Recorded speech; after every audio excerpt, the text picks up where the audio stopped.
Assalamualaikum warahmatullahi wabarakatuh.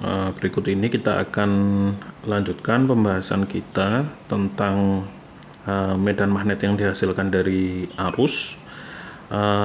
Kali ini kita akan membahas bagaimana medan magnet yang dihasilkan oleh arus yang bentuknya melingkar gitu. Jadi arus lingkaran. Jadi kita bisa lihat di sini ada gambar lingkaran, di sini adalah gambar kawat yang nantinya akan ada arusnya gitu. Terus kita akan tinjau beberapa kasus bagaimana medan magnet itu dihasilkan dari arus yang semacam ini. Oke. Nah, jadi sekarang kita akan gambarkan dulu misalkan dia ini lingkaran ini itu terletak di bidang ZY gitu ya, terletak di bidang ZY dan sumbu X ini menembus tegak lurus lingkaran tepat di pusatnya gitu. Kemudian misalkan jari-jarinya ini kita kasih nama, misalkan jari-jarinya ini adalah R gitu, jari-jari lingkarannya adalah R. Kemudian kita set di sini arusnya itu ada di IDL. Jadi kalau kita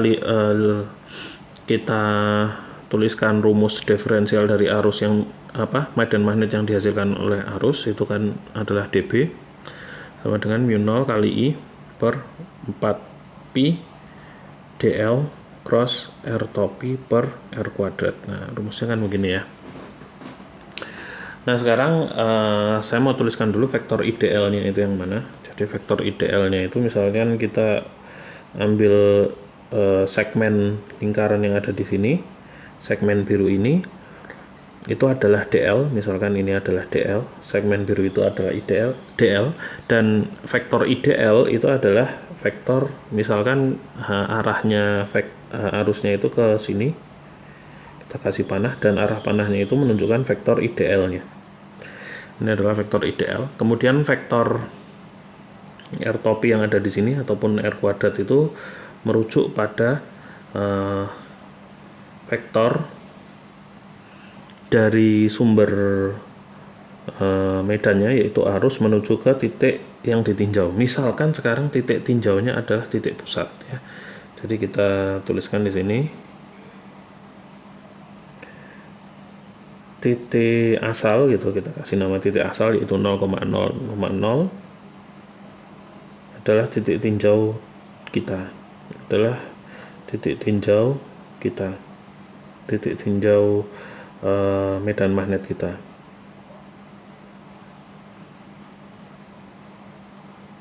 Oke, jadi itu adalah titik tinjau medan magnet, sehingga arah R-nya itu adalah ke arah sini ya. R topinya itu dari arus menuju ke titik tinjau, yaitu di sini arah R topi. Nah, itu vektor unit yang arahnya dari sumber, yaitu arus menuju ke titik tinjau. Nah, dari sini kita bisa lihat bahwasanya antara vektor IDL yang ada di sini dan vektor R yang ada di sini itu dia tegak lurus ya, IDL-nya ke Z positif dan R topinya ke arah Y negatif, dan mereka membentuk tegak lurus, sehingga kalau kita tuliskan menggunakan sinusnya cross product yang ada di sini, kan berarti bisa dituliskan sebagai mu0 I per 4 pi dl sin, kita kasih nama theta gitu, dengan theta adalah sudut antara R topi dan DL per R kuadrat. Nah, sekarang sin tetanya ini, sin theta yang ada di sini ini adalah sin 90 derajat sudut antara IDL dan R. Jadi ini adalah sama dengan 90 derajat, berarti sin tetanya itu sama dengan 1 ya. Arahnya kemana? Arah dari cross productnya ini, cross productnya itu kita bisa pakai aturan tangan kanan, yaitu DL ini IDL di-crosskan ke arah R. Jadi kalau kita pakai aturan tangan kanan, dia arahnya ke X positif gitu ya. Jadi di sini adalah ke arahnya X. Sehingga dB-nya bisa dituliskan sebagai mu 0 I kali DL gitu ya, dibagi 4 pi R kuadrat gitu. Nah, R-nya yang ada di sini itu kan panjangnya dari titik yang sumbernya yaitu arus ke titik pusat. Nah, R kecilnya ini sama dengan jari-jari tadi, R besar gitu ya. Jadi kita bisa langsung ganti aja R kecil kuadrat di sini menjadi R besar gitu. Kita akan ganti menjadi R kuadrat begini ya. Dan arahnya ada dalam arah X topi gitu. Nah, kemudian dari sini kita ingin dapatkan bentuk medan utuhnya, yaitu DL-nya saya mau integralkan gitu. Jadi kalau saya mau dapatkan B, itu kan sama dengan integral dari dB gitu ya.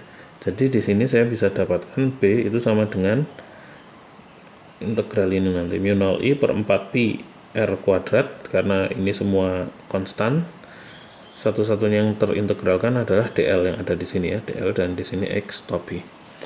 Nah, DL ini kalau kita integralkan hasilnya apa? DL ini kan segmen dari keliling lingkaran ya. Kalau kita integralkan keseluruhan, dia akan menjadi keliling lingkaran, yaitu 2 pi R ya. Dan ini integralnya itu kalau kita mau integralkan mulai dari titik asal muter kembali ke titik asal lagi, itu biasanya integralnya dituliskan sebagai semacam ini, integral tertutup. Jadi ada simbol nolnya gitu, yaitu integral tertutup atau integral lintasan tertutup, integral dari lingkaran itu. Berarti sama aja kita menghitung keliling dari lingkaran, yaitu 2 pi R. Maka ini hasilnya adalah mu 0 I per 4 pi R kuadrat. Hasil integralnya adalah 2 pi kali R arah X topi.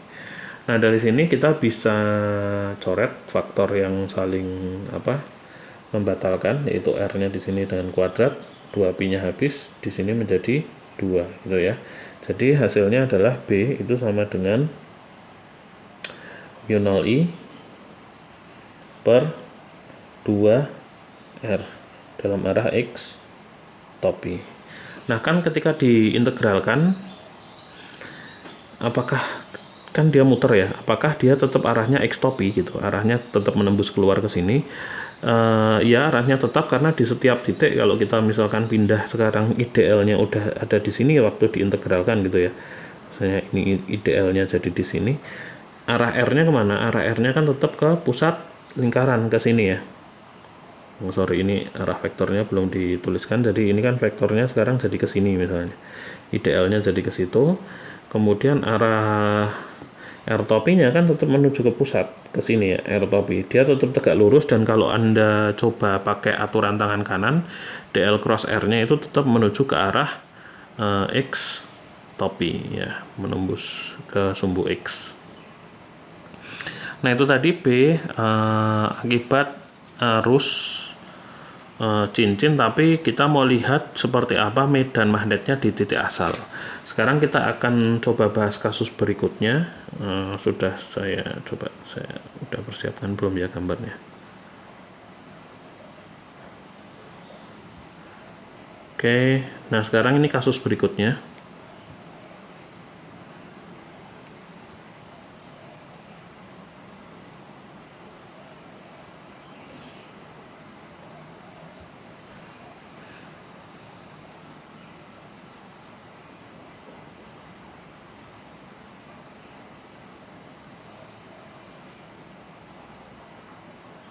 Nah, kasus berikutnya adalah B akibat arus pada cincin di sepanjang sumbu X. Jadi kalau tadi kita mau lihat seperti apa B itu di titik asal, vektor B di titik asal, sekarang kita mau lihat seperti apa vektor B itu di sepanjang sumbu X ini ya, sumbu X yang menembus lingkaran tersebut. Jadi setup permasalahannya masih sama. Kita punya IDL-nya itu ada di sini. Jadi ini kita iris sedikit segmen keliling lingkaran di situ. Kemudian dari sini kita tuliskan vektor IDL yang arahnya ke arah Z positif kalau pas di puncak ya. Tentu saja kalau ini Anda tulis karena dia muter, kalau pas di paling bawah arahnya ya Z negatif gitu. Waktu di sini arahnya Y positif, waktu di sini arahnya Y negatif karena dia muter gitu. Intinya itu dia di vektornya itu tangensial atau garis singgung, vektor garis singgung di sepanjang lingkaran tersebut. Nah, dari sini ini masih sama jari-jarinya R gitu ya. Kita tuliskan di sini jari-jarinya adalah R gitu. Jari-jari dari si lingkaran adalah R. Kemudian kita mau tinjau titiknya itu ada di sepanjang sumbu X. Misalkan titik tinjaunya kita tuliskan titik tinjaunya ada di sini misalnya. Ini adalah titik tinjau kita. Jadi kita pengen ngerti di titik itu berapa besar atau seperti apa vektor medan magnetnya gitu ya. Nah dari sini saya mau gambarkan vektor R topinya dulu, karena kalau kita mau tuliskan tadi rumus untuk mencari diferensial dari medan magnetnya masih sama, yaitu mu0 per 4pi IDL cross R topi per R kuadrat. Nah sekarang R-nya ini kita bisa lihat R topi yang ada di sini itu bukan lagi menunjuk ke pusat ya, tapi ke arah titik yang merah ini. Dan R kuadratnya itu bedanya dengan kasus yang sebelumnya, itu bukan R jari-jari ini lagi, karena dia jarak dari titik ini, titik ideal ini ke titik merah gitu ya. Jadi kalau kita gambarkan dulu, misalkan kamu pakai warna apa nih, orange. Kita tarik garis dulu deh dari titik ideal ke titik yang merah itu. Oke, misalkan kita tarik garis dari titik ini menuju ke titik ini. Nah ini adalah arah di sepanjang oranye itu adalah arah R topi kita gitu ya. Jadi R topi kita tadi pakai warna ungu kalau nggak salah. Jadi R topinya itu ke sini. Ini adalah R topi.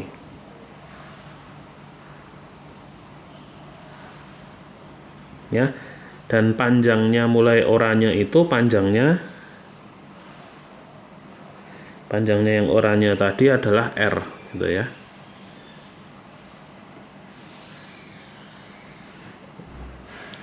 Panjangnya dari yang oranye ini mulai dari titik ini aja saya tunjukkan, mulai dari titik sini sampai sini itu adalah panjang R yang ada di sini gitu ya. Saya kasih warna yang sesuai juga, ini panjangnya adalah R gitu. Oke, jadi itu adalah R topi dan R kita. Nah, bisa dilihat sudut antara IDL dan R topi ini masih 90 derajat ya. Jadi idealnya itu kan ke arah sini, kemudian R topinya ke arah menuju ke sini. Jadi mereka itu masih 90 derajat. Sudut antara IDL dengan R topi itu masih 90 derajat. Jadi ini kalau mau dituliskan dalam bentuk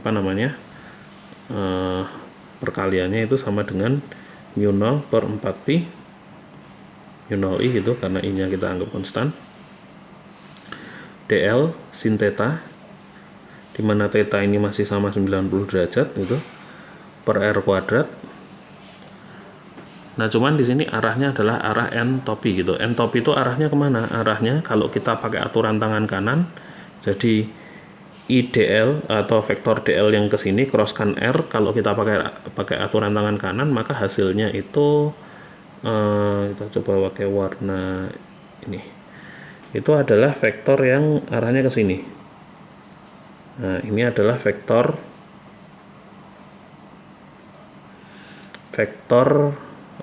dB-nya.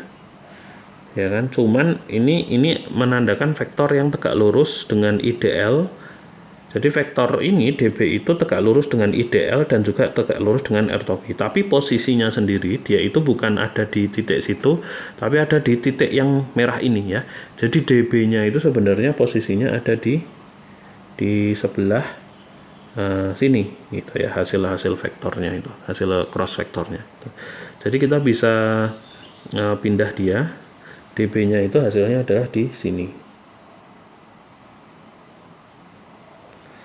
Nah, warnanya agak susah Ini ya, jadi kita coba pakai warna lain dB-nya itu supaya berbeda, pakai hijau lah. dB-nya itu ada di sini. Ini adalah dB. Nah, dB sendiri ini punya komponen ke arah X dan komponen ke arah Y kan. Jadi komponen ke arah X-nya itu di sini. Atau misalkan kita tarik garis, ini adalah dBx gitu dalam arah X topi, dan yang ke sini adalah dBy.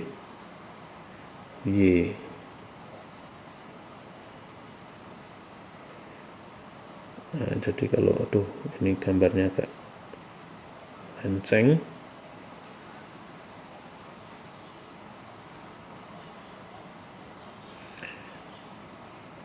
Nah, ini adalah dBy. dBy dalam arah Y topi gitu. Jadi dia bentar, ini gambarnya mungkin kita harus perbaiki lagi supaya kelihatannya kurang lurus gitu ya.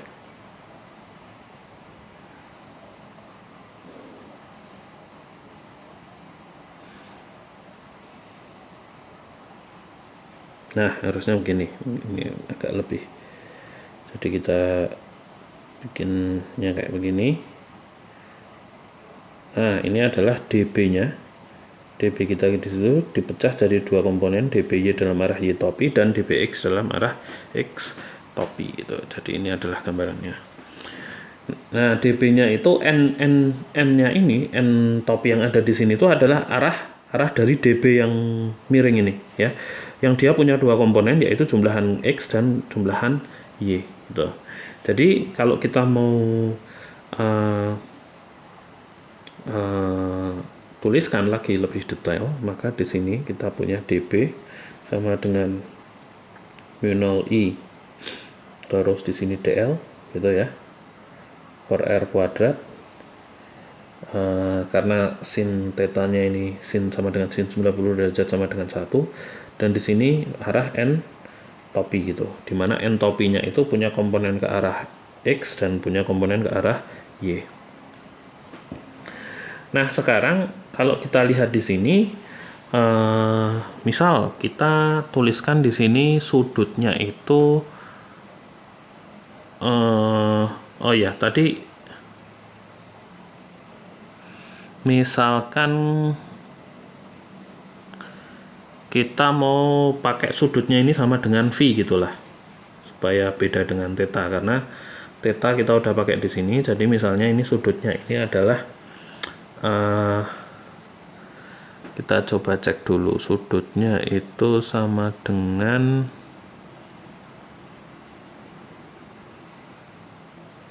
misal di sini V gitu ya. Misalnya ini adalah sudutnya itu adalah V gitu.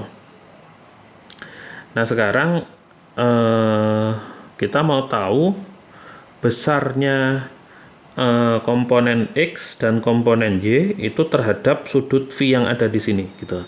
Jadi kalau misalkan kita mau gambar ulang dia dalam perspektif yang agak berbeda. Oke. Misal ini saya mau bikin kayak gini nih. Kita akan gambarkan dia dengan perspektif yang agak berbeda. Kemudian di sini yang orange ke sini. Oke. Kemudian di sini dB itu tegak lurus dengan yang orange. Saya mau gambar yang hijau. Oke. Dan ini tegak lurus dengan yang orange.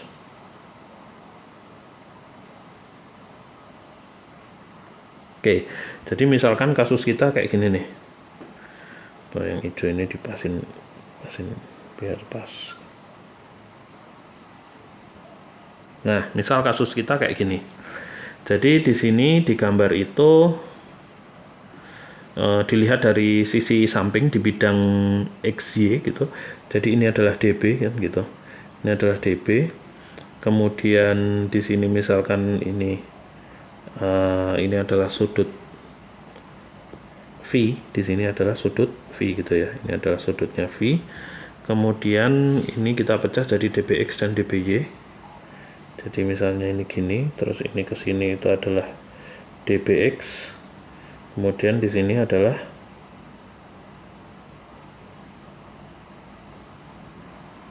Ini adalah DBY gitu misalnya. Nah, sekarang kita bisa lihat di sini, kalau kita lihat dari berdasarkan sudut V-nya itu, sudut V yang ada di situ itu kan sama dengan sudut V yang ada di sini nih, ya kan? Padahal sudut ini, sudut V ditambahkan dengan yang ini, sudut antara sumbu X dan DB itu adalah 90 derajat ya. Jadi sudut yang di sebelah sini, sudut ini itu besarnya adalah 90 derajat atau pi per 2 dikurangi dengan V gitu. Ya, karena sudut ini kalau ditambah V harus pi per 2, harus tegak lurus gitu. Jadi dari sini saya bisa tuliskan kalau menggunakan di sini kita pakai di sini adalah sebagai V gitu, maka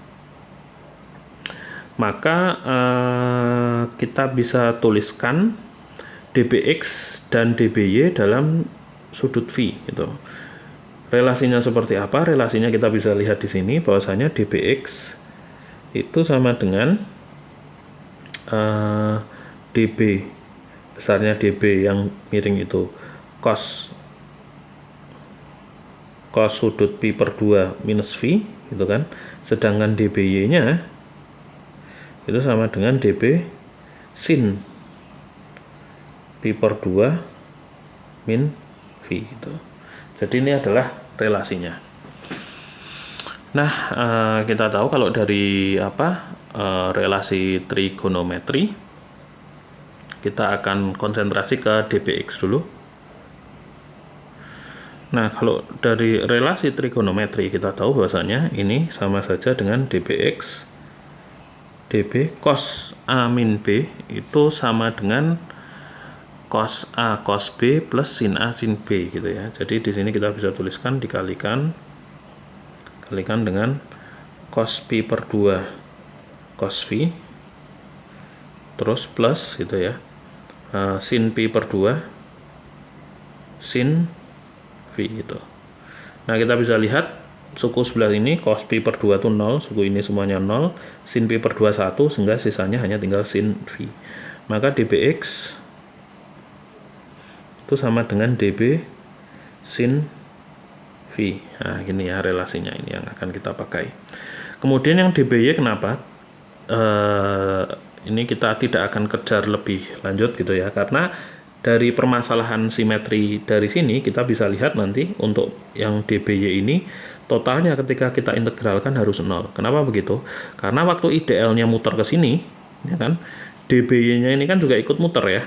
dby-nya juga ikut muter, sehingga ketika dijumlahkan dby itu bisa kalau digambarkan mungkin kayak gini nanti.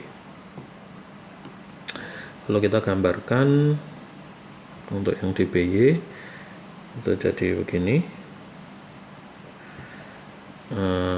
Oke, kita sekarang pakai bentuk lingkaran.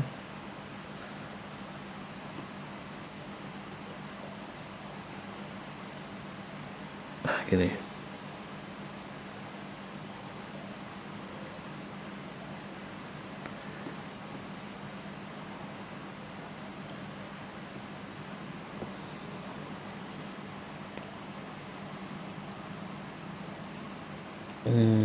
Ya. Nah, db-nya itu nanti kayak gini ya. Misalkan ini sumbu X gitu kan, ini sumbu X. Misalkan ini sumbu X, terus nanti dby-nya itu db yang ada di sini kalau digambarkan itu kan ketika IDL-nya diintegralkan muter, ini juga semuanya ikut muter nih. Sehingga dby yang ada di sini akan dihilangkan yang di sini. db yang di samping akan dihilangkan yang sampingnya situ. Yang menjumlahkan itu hanya dbx-nya saja. Jadi kalau kita lihat di sini, misalkan ini ada dby yang ke sini, itu nanti akan dihilangkan dengan dby yang ketika diintegralkan ada yang ke sini gitu. Jadi yang ke sini akan dihilangkan yang ke sini, yang ke sini akan dihilangkan dengan yang arah sebaliknya. Jadi karena dia melingkar, itu nanti efeknya dby-nya itu ketika diintegralkan akan menghilangkan. Jadi di sini akhirnya db-nya itu hanya ada yang dbx aja gitu ya. Jadi ketika diintegralkan, kalau kita mau integralkan, jadi ketika ini nanti diintegralkan, integral dB itu nanti dia hanya sebanding dengan bx x topi saja. Tuh. Dengan suku yang by-nya itu sama dengan 0 gitu. Jadi kita langsung aja coba integralkan, misalkan b-nya itu kan sama dengan integralnya berarti hanya integral yang bagian dbx ini aja ya, dbx yang ada di sini. Nah, berarti itu integralnya hanya berupa integral dari db sin v dalam arah x topi gitu. Jadi itu db sin v nya kita ambil dari yang ini dbx. Atau kalau kita mau tuliskan supaya lebih jelasnya aja, itu nanti mungkin jadinya kan begini. Ini kita singkirkan dulu. Jadi integralnya itu adalah integral dby gitu kan, integral dby plus integral dbx. Nah, integralnya itu adalah integral tertutup ya, integral muter yang ada di sini nih, IDL-nya itu gitu. Nah, yang bagian ini sama dengan 0 gitu. Jadi sisanya hanya tinggal sama dengan integral dbx, yaitu yang di bawah ini. Oke, integral tertutup. Nah, sekarang gimana kita akan melakukan integralnya? Jadi kita tuliskan lagi di sini, berarti integral db sin v gitu ya. Berarti b itu sama dengan integral tertutup ini.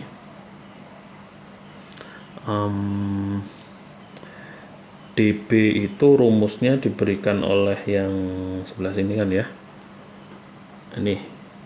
Ini tapi ada sin v-nya gitu. Jadi mu0 i dl gitu per r kuadrat sin v, dan di sini adalah arahnya x topi. Nah, sekarang kita akan lakukan perubahan variabel ya. Jadi termasuk sin v-nya itu sendiri juga. Nah, sekarang r kuadratnya di sini kita harus tentukan dulu ini besarnya berapa. Jadi r kuadratnya tadi adalah r yang orange yang ada di sini tuh ya. Jadi kalau kita lihat dari situ, maka r yang orange itu kan besarnya, kalau misalkan ini tadi jari-jarinya r, jadi di sini tadi itu jari-jarinya r diberikan oleh yang hijau ini, dan jaraknya ke sini itu adalah misalnya namanya adalah x. Jadi ini jaraknya dari sini ke sini itu adalah x misalkan. Kita pakai warna lain biar nggak terbingungkan. Pakai warna ungu. Jadi misalnya jaraknya dari sini ke sini ini adalah x, dan ini dari sini ke sini itu adalah r yang hijau itu. Berarti r kecil itu sama dengan apa? Berarti r kecil yang kok hijau? Yang orange, r kecil itu sama dengan akar, pakai teorema Pythagoras ya, r kuadrat plus x kuadrat gitu. Sehingga r kuadrat yang ada di sini ya bisa diganti dengan ini r kuadrat plus x kuadrat. Kemudian sin v, kita bisa lihat sin v sendiri, v sudutnya ada yang merah ini, sin itu adalah depan dibagi miring, berarti r dibagi akar r kuadrat plus x kuadrat gitu ya. Nah, sekarang kita masukkan ini ke dalam rumusan b yang ada di sini. Berarti ini sama dengan ya, sama dengan integral yang konstanta kita keluarkan, integral mu0 i itu mu0 i per, oh ya ini 4pi nya lupa ya, mu0 i per 4pi, kemudian integral tertutup dl sin v per r kuadrat, di sini x topi itu. Kemudian kita ganti variabelnya dengan yang sudah kita hitung tadi di sini. yang orange nih. Ini sama dengan mu 0 I per 4pi gitu. Integral sin per R kuadrat itu adalah 1 per R kuadrat plus X kuadrat gitu kan, dikalikan dengan sin V. Sinus V itu adalah R per akar R kuadrat plus X kuadrat gitu. Kemudian ini adalah DL, ini adalah X topi. Oke. Nah, kita bisa lihat di sini sebenarnya ini itu juga bisa keluar dari tanda integral, karena di sini integral besaran-besaran ini R kuadrat dan X kuadrat itu kan di titik yang fix ya, R-nya kan tidak berubah, jari-jarinya ya segitu terus, X-nya itu tidak pindah-pindah, X-nya di titik yang ini terus gitu, sehingga besaran yang ini itu bisa keluar dari tanda integral. Maka kalau kita keluarkan dari tanda integral, mu 0 I per 4pi di sini dikalikan dengan R per R kuadrat plus X kuadrat pangkat 3 per 2. Sisanya hanya integral tertutup dari DL X topi. Integral tertutup dari DL muter itu adalah keliling dari lingkaran. Besarnya adalah 2pi. Berarti di sini B-nya kita bisa tuliskan sebagai mu 0 I per 4pi R per R kuadrat plus X kuadrat pangkat 3 per 2. Di sini adalah 2pi kali X topi. Jadi kalau dicoret, ini coret dengan ini jadi 2 gitu ya, sehingga kesimpulannya medan magnet dari itu cincin di sepanjang sumbu X itu adalah mu 0 I per 2 dikali R per R kuadrat plus X kuadrat pangkat 3 per 2 dalam arah X topi. Nah, ini adalah medan magnet yang dihasilkan dari arus pada cincin gitu, arus kawat yang membentuk cincin di sepanjang sumbu X gitu. Nah, sekarang kita mau cek apakah hasil kita ini benar nggak sih, masuk akal nggak sih. Kita akan cek, coba cek di ya, dari sini kita akan cek gitu ya. Jadi cek di X harus sama dengan X sama dengan 0. Jadi kita akan cek berapa kalau dari rumus kita ini, rumus yang ada di sini ini, kalau X-nya di 0 itu berarti kan kita tinjau sama saja sedang meninjau ini X-nya di 0 kan berarti sedang meninjau di titik asal. Ini benar nggak rumus yang ini? Itu kalau gitu harusnya sama dengan rumus yang di awal tadi, rumus kita yang ini. Karena ini kan meninjau karena muatan arus cincin di titik asal gitu ya. Nah, berarti kita ganti aja X yang di sini sama dengan 0 gitu kan. Berarti B-nya itu sama dengan di X sama dengan 0 ya. Di 0,0,0 posisinya itu sama dengan mu 0 I per 2, di sini R, di sini dibagi, karena X-nya ini 0 kan tinggal R kuadrat pangkat 3 per 2, yaitu R pangkat 3. R pangkat 3 arahnya X. Jadi kalau dicoret ini jadi pangkat 2, berarti B di X sama dengan 0 itu sama dengan mu 0 I per 2 R dalam arah X topi, dan ini kita lihat sama dengan hasil yang ini ya. Jadi betul hasil kita itu kembali lagi ke hasil yang di pusat cincin ketika X-nya diset sama dengan 0 gitu ya. Jadi ini adalah hasil kita. Ini adalah medan magnet di sepanjang sumbu X, sedangkan yang tadi ini adalah medan magnet di titik asal karena arus cincin gitu ya.